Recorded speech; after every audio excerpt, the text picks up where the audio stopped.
पोन four travel में आपका स्वागत है। आज हमारा साथ उपस्थित है पंच कैलाशी मांगलाल सोलंकी जी। मांगलाल सोलंकी जी बहुत बार चार धाम यात्रा कर चुका है। हमारा दर्शक के लिए चार धाम यात्रा के बारे में थोड़ा जानकारी मांगलाल सोलंकी जी से लेते हैं। वेलकम मांगलाल सोलंकी जी, थोड़ा चार धाम यात्रा के बारे में थोड़ा जानकारी दे दीजिए। चार धाम यात्रा उत्तराखंड में स्थित है। इसको करने के लिए सबसे पहले आपको ऋषिकेश पहुंचना पड़ता है।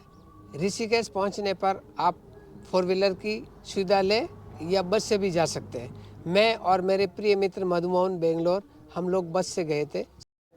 यमुनोत्री जाने के लिए आपको निकटतम बस से पहुंचकर 6 किलोमीटर का ट्रैक करना पड़ता है और उसके पश्चात आपको दर्शन उपलब्ध हो जाते हैं। यमुनोत्री के दर्शन करने के पश्चात गंगोत्री की यात्रा की जाती है। इसमें उत्तरकाशी एक ऐसा रास्ता है, वहाँ पे आपको रुकना पड़ता है। उत्तरकाशी रुकने के पश्चात आपको गंगोत्री 4 व्हीलर से आप निकटतम पहुँच जाते हैं और वहाँ पे जाने के पश्चात आपको गंगोत्री के अद्भुत दर्शन, पूजा, हवन का सौभाग्य प्राप्त होता है। और उसके ऊपर गौमुख भी जाते हैं, वो अलग ट्रैक है। केदार ताल भी है और मैं और मधुमोहन जी उस यात्रा में सम्मिलित थे और हमारी बहुत ही अद्भुत यात्रा ये दो हुई। उसके पश्चात हम लोग वहाँ से निकल के हम लोग केदारनाथ यात्रा के लिए निकले थे। केदारनाथ में पहुँचने पर हम लोगों ने वहाँ के अद्भुत दर्शन किए, पैदल ट्रैक किया था।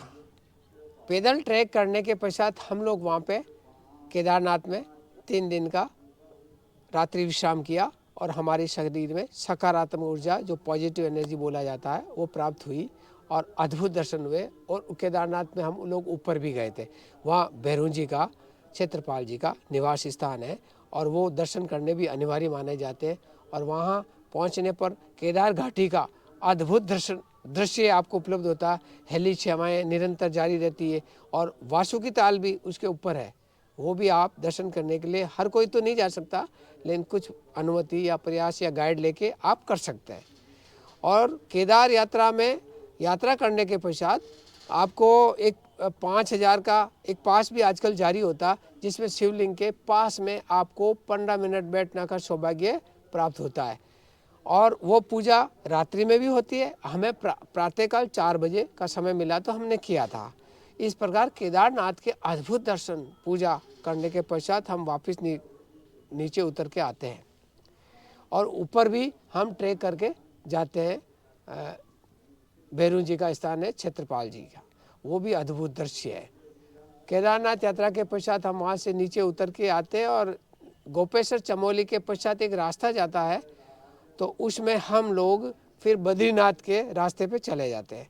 बद्रीनाथ जाने के लिए आपको इसी ट्रैक से जाना पड़ता और उर्गम घाटी एक रास्ते में पड़ती है, वहाँ भी हमने दर्शन किए थे और बहुत ही अच्छा स्थान है। और एक केदार भी है, कल्पेश्वर केदार बोलते हैं उसको। बद्रीनाथ के अंदर हमको भारत सेवाश्रम की व्यवस्था मिल गई थी, वहाँ ठहरे और संत अभिराम स्वामी जी के साथ हम लोग दर्शन करने गए तो हमको वीआईपी दर्शन करने का सौभाग्य प्राप्त हुआ। और वहाँ साधु संतों के साथ में भोजन प्रसादी करी, मंदिर के दर्शन किए और हम फिर वसुधारा भी देखने गए थे। वसुधारा अद्भुत, ऊपर से जो झरना आता है वो हवा के साथ, पानी एकदम आगे और पीछे चलता रहता और बर्फ़ का एक शिवखंड या छोटा वो था, बर्फ़ के उस पे ग्लेशियर पे चढ़ के हम गए थे।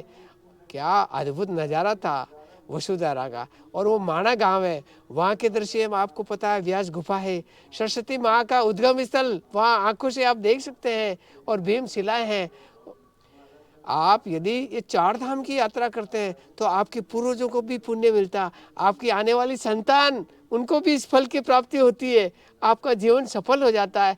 आपके पूर्वजों ने भी कहा होगा कि 4 धाम की यात्रा कीजिए, आपके पूर्वजों ने की है और हम भी किए, हमने भी स्वर्ग किया और आप लोग भी करेंगे। मेरी ऐसी शुभकामना।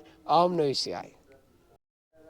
बद्रीनाथ मंदिर में जब हम दर्शन करने गए थे तो मधुमोहन जी के साथ मैं भी था। तो केरल से एक महंत जी जिसको रावल बोलते हैं, वो वहाँ पे पूजा करते हैं। मधु मोहन जी से उनका परिचय हुआ और उन रावल जी ने मधु मोहन जी को विशेष प्रकार का एक वस्त्र प्रदान किया और अद्भुत हमको दर्शन कराए। और दर्शन करने के पश्चात जो बद्रीनाथ का मंदिर है, मुख्य मंदिर, उसके पीछे हम जाके हमने ध्यान लगाया। हमने वहाँ देखा बहुत सारे लेडीज और जेंट्स ध्यान लगा रहे हैं, कुछ विदेशी भी वहाँ बैठे हुए थे, निरंतर ध्यान। तो हम भी आधा घंटे के लिए आंखें बंद कर बैठ गए ध्यान लगाने के लिए। अद्भुत हमको ऊर्जा प्राप्त हुई सचमुच में। उसके पश्चात हम थोड़ा आगे बढ़े तो वहाँ पे एक हवन कर रहे थे एक पंडित जी, तो हमने भी वहाँ बैठ के और 4 धाम यात्रा से कुशल संपन्न होने के पश्चात मैं और मधुमोहन जी ने मिल के वहाँ पे हवन करवाया था। हमें भी वो सौभाग्य प्राप्त हुआ था। इस प्रकार महादेव की कृपा से हमारी 4 धाम की यात्रा अद्भुत रही। ओम नमः शिवाय। पंच कैलासी मांगलाल सोलंकी जी, बहुत बहुत धन्यवाद।